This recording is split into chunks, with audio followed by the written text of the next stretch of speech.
Thank you very much, and good evening to everyone. Welcome to the Iron Triangle Neighborhood Council's Candidate Forum for mayoral candidates for the City of Richmond. There are two candidates running for this position this year, Tom Butt and Melvin Willis. My name is Don Gosney, and I will be moderating this forum for you tonight. The candidates were sent the details of this forum, but as a reminder, and so the public might understand, here's what we can expect. All candidates must remove their electronic devices from the table and are not permitted to use them during this debate. Likewise, we requested everyone in the audience please turn their electronic devices off or on mute. This debate will be video recorded, so it's important to speak into the microphone when responding. It's not a prop to wave around. Sound travels in the direction it's pointed. There will be a countdown timer as well as a series of red, yellow, and green lights used to keep you on track with the time remaining. When your allotted time has concluded, you will be allowed to finish your thought, but it should not take any less or any more than 5 seconds. Try to imagine you're standing at the podium before the council where you're silenced when your time is up. Payback's the son of a gun, isn't it? An opening statement of 3 minutes for the mayor's debate will be allowed, where the candidates will be expected to first state their names, the neighborhood they reside in, and with the remaining time, they can tell us everything that will convince us that they are the better suited for this position than their opponent. For the opening statements, the candidates, we've flipped a coin to determine the order for this, since we only have two. Mr. Butt won the coin toss, so he will have the opening statement, and we'll just go back and forth. There will be but 5 questions asked tonight. The written questions will be handed out immediately prior to the questions being asked to allow the candidates sufficient time to review the questions. This should also eliminate the need to repeat the questions when the candidates lose their focus. Candidates will be allowed 1 minute to respond. Before each question, the candidate's name will be drawn. Well, we're going to go back to random order, I'm sorry. After the first person has responded, we will then proceed to the other side for a response. I said after round 1 of each question, candidates will be allowed 1 additional minute to address the comments made by the other candidate. Keep in mind, this is a debate, not a forum. If a candidate attempts to respond with new information or by rehashing what they've already said, the moderator, that's me, I may have them refocus their comments on what the other candidates have said. It's a polite way of saying I'm going to shut you down. Candidates are allowed to pass if they so desire. Once that's completed, we will then move on to rounds 2, 3, 4, and 5. When the 5 questions have been addressed, each candidate will be permitted 1 minute for a closing statement. Sorry, they'll be permitted 2 minutes for a closing statement, going in reverse order from the opening statements. All make sense? Okay. Then we will get started with question number 1. Opening statement. Opening statement. That is question number 1. What would be your opening statement? All right, Mr. Butt. Well, welcome Iron Triangle. Nice to be here tonight. I'm going to start with the good news. My opponent and I actually agree on a lot, probably more than we disagree on. In his filing statement, he said, and I quote, Richmond is safer, cleaner, and more prosperous, unquote. And I agree with that. We've come a long way.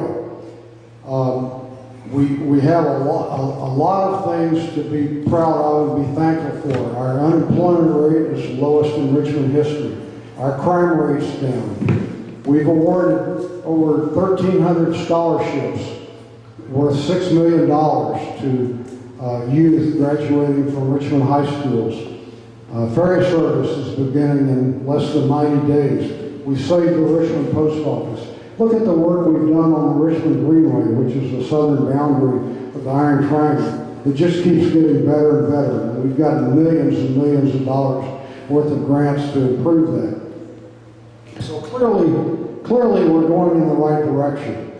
I think one thing you have to look at is, okay, who can take responsibility for that, and who is best suited to carry that forward in the future? I served 19 years on the city council. My opponent has served 19 months. In addition to that, I've served almost 4 years as your mayor. And we've continued to make a lot of progress during that time. Sure, we have challenges coming up. We always have challenges. crime is everybody's number one concern right now, whether you're from the Iron Triangle or Hilltop or Point Richmond or whatever. You're concerned about people speeding, people doing donuts. You're concerned about homicides. You're concerned about people breaking into your cars. And we need to continue to have a robust police department. My opponent has advocated that we downsize the police department and transfer funding to other programs.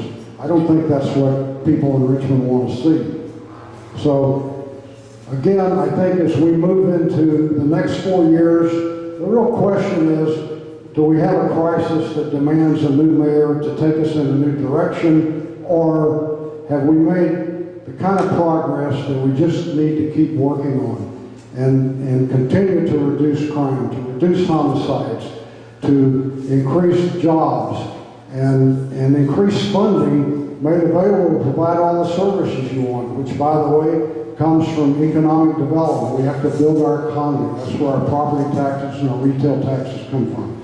So let's keep going in the right direction, and we'll just keep moving Richmond forward. Thank you.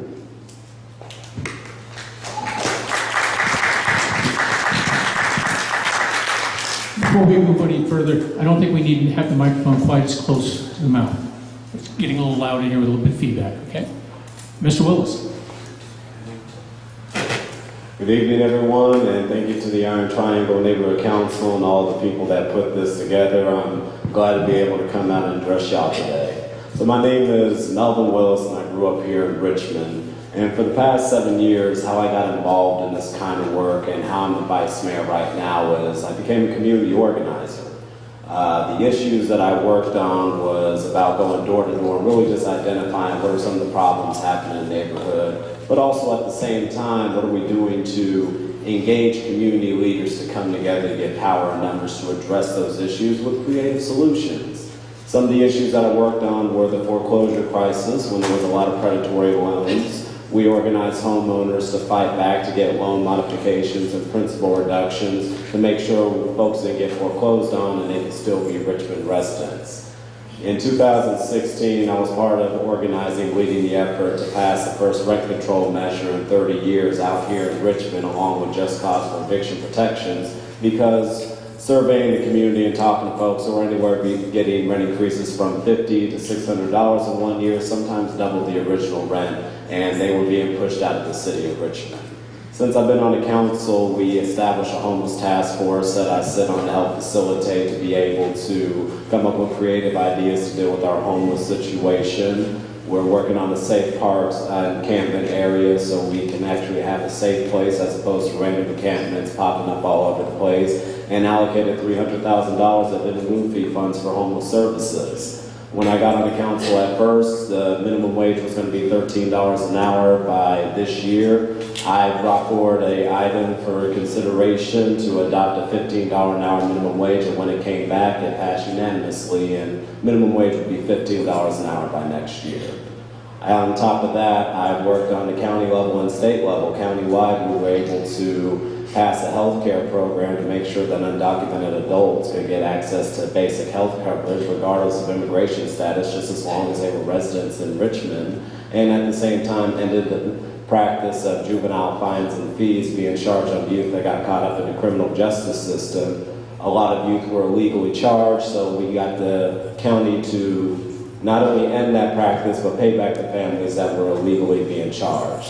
What I've learned doing this work is that being a decision maker is one thing, but at the same time, it takes everybody living in the neighborhood, everybody with an interest, everybody with an issue to come together to really get power numbers to make a difference. It's always going to take more than 7 people on board to make a change. It's going to take engaging with the residents, finding out what those issues are, working with them to find creative solutions so we're not just finding band-aid options on things that might not work if we don't have that input. So that's why I'm running for mayor, and I look forward to the questions tonight. Thank you again for having me.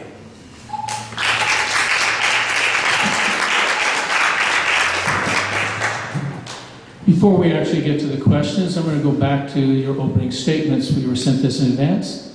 What neighborhood do you live in? Mr. Willis, and then Mr. Budd. North and East.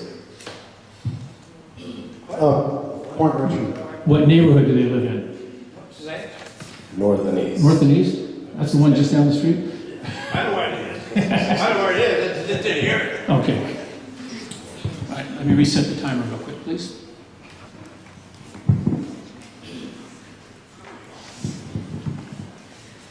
Okay, question number one will go to Mr. Willis. Economic development. The Iron Triangle is home to economic corridors like the Richmond Main Street. What is your specific plan to generate additional economic development in areas like Richmond Main Street and the Iron Triangle as a whole? You have 1 minute. I've talked to a lot of friends that did want to open up businesses in Richmond, and one of the issues that I've always came across is that folks were concerned about the fees to get a business license or just the process and going through our planning department in order to open up the business. My plan is to work with the planning department to find creative ways and incentives to make it more friendlier for folks who want to open up a business in Richmond. Some of the ideas that I'm playing with, I still need to figure out if they're feasible, is giving people an opportunity to pay part of the fees right then and there, and then pay the rest of the fees after their business is open, and making sure that there can be counselors ready to help out with anybody who wants to do small business development as well. Because some folks have expressed to me that they get the application, they think they're great, then here comes some more applications and more fees, and I want to make sure it's as friendly and as inviting as possible so we don't discourage people who do want to do business in Richmond, just make it an easier process. Thank you, Mr. Bush. Well, I am the business mayor. I am the only person on the Richmond City Council who's actually in business. I understand business. I was involved in getting the Richmond Main Street initiative going several years ago when it was formed as a business improvement district. I formed the plan to turn what's now the Art Transit Center at the BART station into the Richmond Visitor Center. I raised all the money and created a branding and marketing plan for the city of Richmond. And so I understand what business needs, and I understand what it takes to attract business to Richmond. And economic development and business activity is absolutely essential, because that's what Richmond depends on for revenue, and that's what Richmond depends on for jobs. And the small businesses that develop along corridors like McDonald are absolutely essential to creating jobs in Richmond. So this is one area that no one can challenge me on my experience and expertise. Thank you. Stay standing, sir. You get to respond to Mr. Willis's original comments. You get to rebut him. I thought he gets to rebut me. Well, I don't have any comments except to say that if you're looking for the person on the Richmond City Council that has the best business credentials, hands down, that's me. I am a small business person. I've been in business in Richmond for 45 years. You know, during that time, I've hired hundreds of people. I've paid millions of dollars in taxes. I've had to make a payroll. I know what it takes to attract and nurture business to Richmond. And I think there's no substitute for that kind of experience. As a mayor, one of the things that I've done every quarter is I sponsor the Mayor's Business Roundtable, where I bring in new businesses that have been successful in Richmond. I ask them to share their experiences. Why did they come here? Since they've been here, how's it worked out for them? What kind of recommendations will they have for future businesses? And we take all this information and we share it, and we use it as a tool to attract even more businesses to Richmond. thank you. Mr. Willis, chance to rebut. And please keep in mind that the rebuttals are supposed to be rebuttals of what the other candidate has said, not new information. Thank you. I agree halfway to the mayor's comment. Yes, we do need economic development to come into the city of Richmond, and that is a way to bring in more revenue. However, I just want to avoid us being the next San Francisco and Oakland, where there was a tremendous amount of economic development, but the citizens that usually used to live there were not able to get those kinds of opportunities from the developments that come in, and they got pushed out. When economic development comes in, I just want to make sure that Richmond is first in line for those opportunities and those jobs, and that they just don't become another island of opportunity. So just making sure that we're choosy about the economic development that's coming in, and at the same time that there's respect, inclusion, and access for the residents.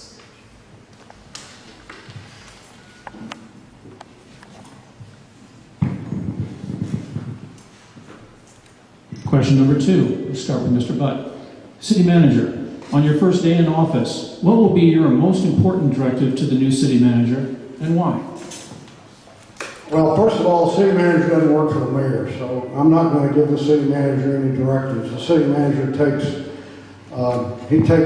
policy decisions from the entire city council, so I will not be directing him. However, I would say that I spent an hour earlier today in my first protracted meeting with the city manager, and I think we've got a good city manager. I fully support him. I might mention that my opponent voted against hiring him, which I don't think is a good way to start off a relationship, but that is what it is. And I gave him a list of 10 issues that I thought would be his greatest challenges.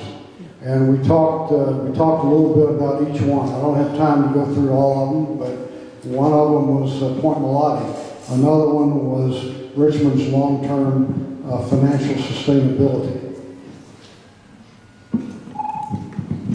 Mr. Willis. One of the things I would like to work with the city manager on is working with our department heads to fill up the vacant positions within our city.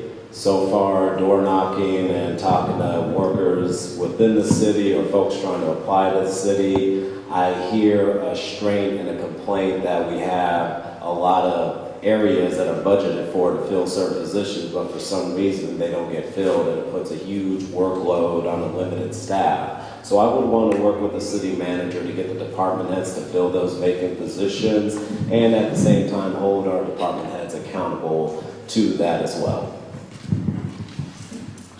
You get to rebut Mr. Butt now. Yeah, the main thing I will rebut is he keeps saying that I voted against the city manager coming in. Yes, I did. The reason I did vote against him coming in is because we had a community town hall forum where you could meet your potential new city manager. He showed up and said comments about gentrification being a good thing, and folks took that completely the wrong way, and I was lobbied by several residents and individuals who were scared by that comment because of how real displacement is in the Bay Area, asking me not to support that kind of city manager. And I feel accountable to my constituents, therefore I voted against the city manager because he didn't seem to be accepted really by anybody in the community, and I had another choice in mind. So there was a thing saying we don't want to set up a bad precedent, but me voting against him was me siding with my community that I was elected to represent. Mr. Butt. Well, I've been in government a lot longer than my opponent has, and one of the things I've learned, I've been through hiring several city managers, and the way it works is you make the ultimate decision in a closed session, and I've never been in the hiring process of a city manager that there wasn't a split vote in closed session. But when you go out in front of the public, you all vote for the hire. You know, you don't take those kinds of disagreements out in the public. You want to show the city manager that you have confidence in, and you want to show the public you got confidence in. If you've got a problem, you talk to him about it. And as far as his gentrification remark, he explained it. He said, you know, there are a lot of families that were in East Palo Alto that have lived there for decades. Their kids are gone, and they were able to sell their home for a nice price and move somewhere else to be with their kids. They moved to Oregon or Nevada or whatever. And he said, you know, that's part of gentrification. They were able to do something good off of the increased value in their real estate. Thank you. Mr. Willis for question number 3 on the budget. Richmond continues to suffer from budget shortages due to various factors. As mayor, what specific plan or plans do you have towards establishing a healthier long-term budget? One of the main difficult things about our budget is really the fact that we are relying too much on taxpayers to fill in our budget shortfall and not doing enough to really go after state funding or grants that can help fill in our budget. One thing I'm excited for that I'm really going to work on is the reformation of Prop 13 to make sure that homeowners can still keep their tax discount that they get, but statewide it will bring major industrial complexes to pay their fair share in taxes for what they would be worth today, which means $10 billion extra in California services, which means $3 billion of that will be coming to the Bay Area and keeping Richmond in line. What I would plan to do is just make sure that we're aligned with any grants or funding revenue services countywide and state, just to keep it together and work regionally with other cities that are suffering from the same kinds of budget shortfalls as well, while making sure we're not laying anybody off as much as possible. Thank you. Mr. Budd?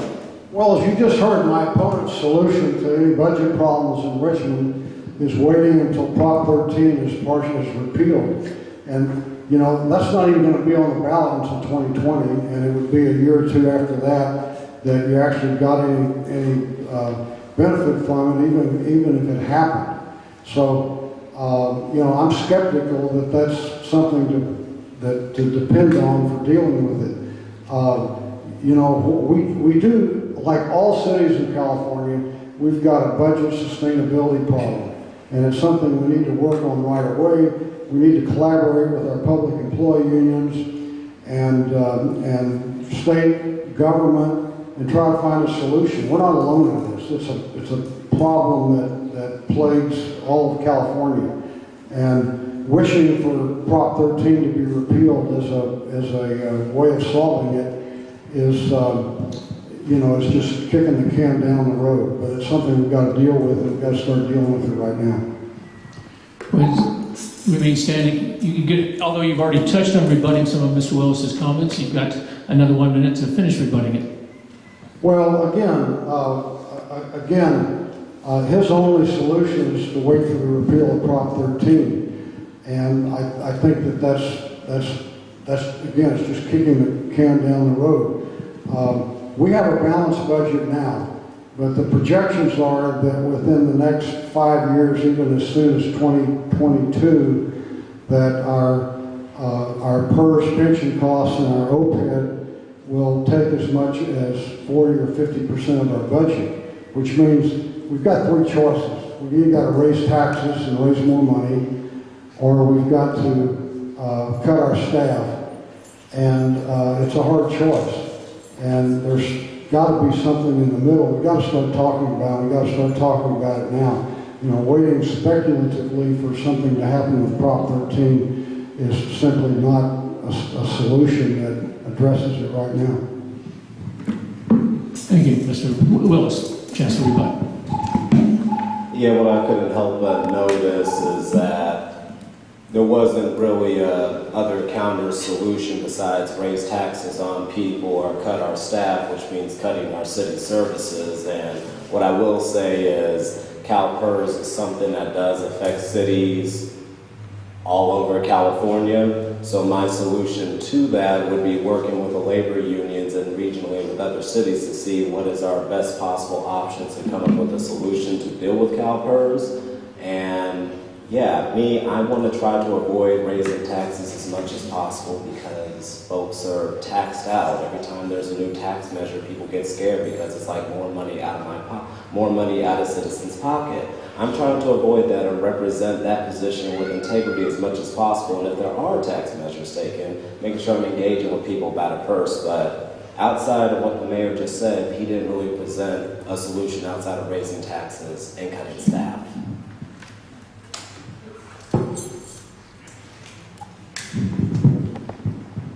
Whose turn is it to start? Anybody paying attention? Mr. Budd. Okay. Question number 4, dumping. Wow. The Iron Triangle is one of the neighborhoods most affected by illegal dumping. While in office, how have you specifically addressed this issue? And two, how do you plan to address this issue going forward? Well, I don't have to tell anybody that dumping is a huge problem in Richmond, and I drive to the city hall through the Iron Triangle every day, and not a day goes by that I don't report dumping to the city agency to come take care of it. And but you know, to get a handle on this, I'm working on a couple of things. One is an ordinance that regulates haulers. One of the problems we have is people put themselves out as trash haulers. They'll come pick your trash up for a fee. You pay them. It goes away. You're happy. But where does it go? It goes around the corner down the street and they dump it. So we're working on that. Another thing is I authored a ballot measure. It's Measure T. It's going to be on your ballot, and it taxes vacant lots to raise about $5 million. It'll pay about 3/4 of it for homelessness, and about 1/4 of it to pay for things like to pay for code enforcement and cleaning up dumping. So please vote for it. Measure T. Mr. Willis.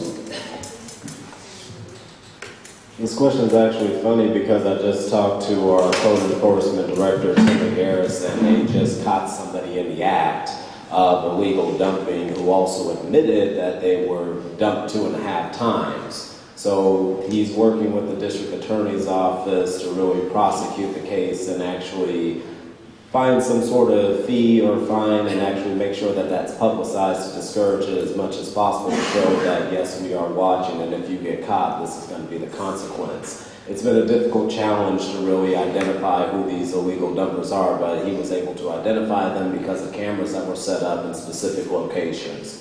So that can consistently be an option. On top of that, the city of Richmond, when I first started organizing in 2012, passed a vacant property registration ordinance. So if there's a mess in a vacant property, the property owners can be contacted and work with to clean it up. And also making sure that citizens know where to report illegal dumping and the right person to contact the department so we can take care of it.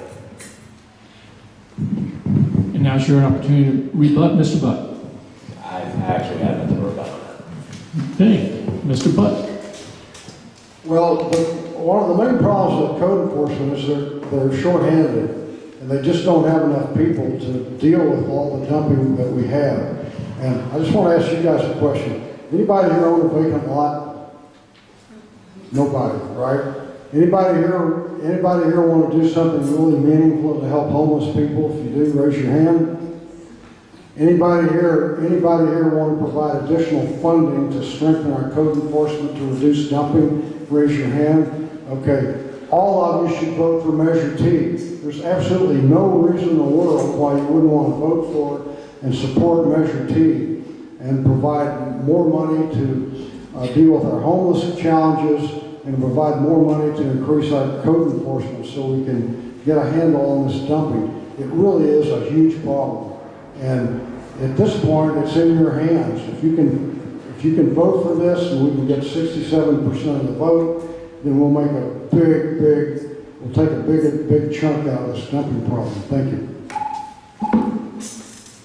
Okay, Mr. Willis, your turn. Question number 5. Homelessness. The Iron Triangle is home to 2 major nonprofits that serve Richmond's homeless communities, Richmond Rescue Mission and GRIP. What is your specific plan to address Richmond's homelessness problem, which is disproportionately impacting neighborhoods like the Iron Triangle? Once again, I sit on the homeless task force that is working on this issue. So quick bullet points. Right now we're working on a safe park model so that we can have sanctioned encampments that would have security and services to help transition people out of homelessness. There are various programs that are working to get folks into housing, like Victory Outreach has a program that provides housing. We just helped out a woman yesterday who came out to City Council, was homeless, and they were able to come and pick her up at City Hall and take her to Concord to give her housing. And also in the county, we have mental health services that said that they're looking for city partnerships. So if there's anybody on the streets having a mental health episode, that they can show up, deal with that person, and have basically housing in their back pocket. So working with those kinds of services. and we just did a resolution to declare Richmond as a homeless emergency to get us lined up with some heat funding so we can get funding to address homelessness. Mr. Butt. So, I'm working on so many projects, I don't have time to probably go through them all, but one is I issued the Mayor's Homeless Challenge to the top 10 employers in the city of Richmond to raise $1.5 million to build and operate a managed homeless camp. Believe it or not, I'm starting to get pledges in. I believe I've raised several $100,000, still working on it. I already talked about Measure T, which would provide as much as $4 million for homeless. I'm working on the county, with the county, to put in a 50-unit homeless serviced housing project down by the old courthouse, and it's well on the way. And you know, you mentioned GRIP. GRIP is writing grants for actually several $1 million worth of work. One of the things they needed for those for that was a building evaluation. As an architect, I did the whole project for him pro bono. So, and there's more. Do you have a rebut for Mr. Willis's comment? Well, I think the only rebuttal is that the things I'm doing are actually tangible. They're actual projects. I'm out there raising money. I'm doing things. I'm helping people. And all of these projects are things that are happening or are going to happen. And, you know, that's what I do. I'm a get-her-done kind of guy. And I take problems and I solve them and I move forward on them. And I think that's because of my experience in the business community. You know, that's what you have to do in business. You have to deliver. If you don't deliver, you're out of business. Same thing if you're an elected official. You know, you either talk about it or you do it. And I'm the guy that gets out there and does it. Mr. Willis, rebuttal time. Okay, as you wanted to go there, mind you, this is the same guy that voted against the homeless task force because he said it was the county's responsibility, and until homelessness became a real conversation, then all of a sudden homelessness became his issue. But at the same time, I seem to remember one of the projects was authorizing 6 tiny homes in the city of Richmond, one that he would provide, and I haven't really seen a tiny home get done. I did see the thing in the East Bay article to raise money actually for sanctioned encampment, but the problem with that is that it would only be a temporary encampment just for 1 year, and there really wasn't a permanent solution right after that. The work that the Homeless Task Force is working on is actually tackling a nationwide issue, one that particularly impacts California the most across the entire nation. And it was an issue that hasn't happened overnight, so therefore overnight solutions aren't going to get done. But we are working on it, we are making progress, and people in the city of Richmond are starting to pay more attention to homelessness because that task force was established. Thank you. We were hoping we had time for one more question, but we won't. Sorry? You already did one rebuttal.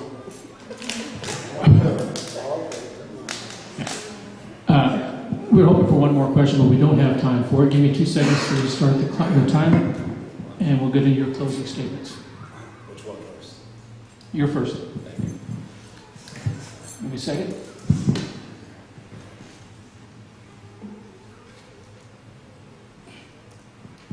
Okay. I'll reset the timer when you get him to speak.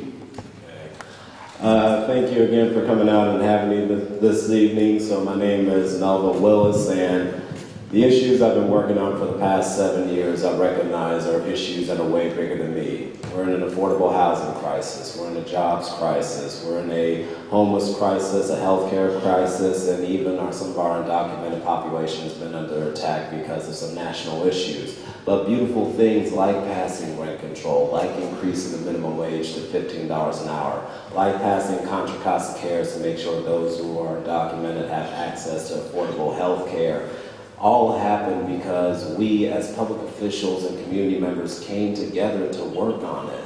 That to me is the pure beauty of a democracy, is having people at different levels to work on issues to really get something done. Not working in silos, Not pretending like you know everything and you know which right way, but knowing that more information could be added and there's value into reaching out to your constituency to really work around issues and get something done.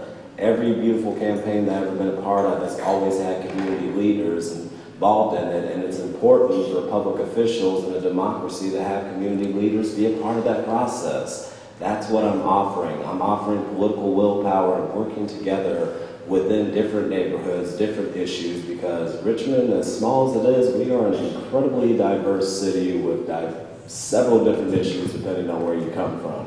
And it's going to take understanding that mind frame to know that one size doesn't fit all, and it's going to take all of us coming together and work together to get power numbers to really get something done, and somebody with the willingness to do it without necessarily questioning or thinking that they're right on everything, but somebody who takes that information and tries to find as much of the middle ground as possible, knowing that none of the solutions are going to be perfect, but we can at least still move forward in a positive way. So thank you again for having me tonight.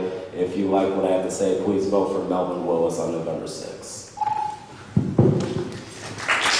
Mr. Buck. Well, you know, Richmond is not an isolated community. We're part of the greater Bay Area. And most of our challenges here are challenges that we share with the region. And in order to successfully address these challenges, we have to work with other people. And a lot of these people are elected officials that represent surrounding areas and also represent our area. And I just ask you to take a look at my endorsers. My endorsers include former Congressman George Miller, our current Congressman Mark DeSaulnier, Assemblymember Tony Thurman, Senator Nancy Skinner, Supervisor John Joya, District Attorney Dinah Beckton, all of the mayors of West County, the construction, building and construction trades, and more, a lot of other people that are in elected office that we have to work with to get things done. And the reason they endorse me and the reason they support me is that we work together on common problems and we get things done. And that's something that's absolutely essential, you know, whether it's homelessness or jobs or economic development or you name it, it's a regional thing. And we go a lot further if we work together. And I think that I invite you to go to my website and look at my list of endorsers. And when you look at them, the message you want to take away is that I have so many because these are people who know they can work. They have worked with me in the past. We'll continue to work together, and together we'll solve our regional problems, and that will help Richmond also.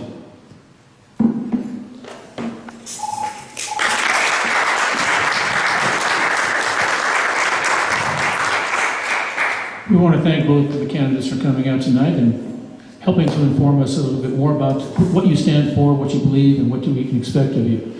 For the public, remember that Election Day is less than 3 weeks away. You know, if you don't vote, right? 3 weeks. 3 weeks. 3 weeks, yes. But if you don't vote, you don't have a right to complain. We've got a lot of things going on here in the city of Richmond, and it's incumbent upon all of us. Get out there and vote. Let your voice be heard. It doesn't do any good to show up at a city council meeting or on a street corner or any other place and yell and scream, "Why don't you take care of me?" if you didn't bother to vote. Here's your chance to speak loudly. So we invite the public, register to vote, get out there and cast your ballot, whether it's vote by mail or whether you go to the precinct, and take an adage from Chicago: vote early, vote often. Thank you all for coming tonight.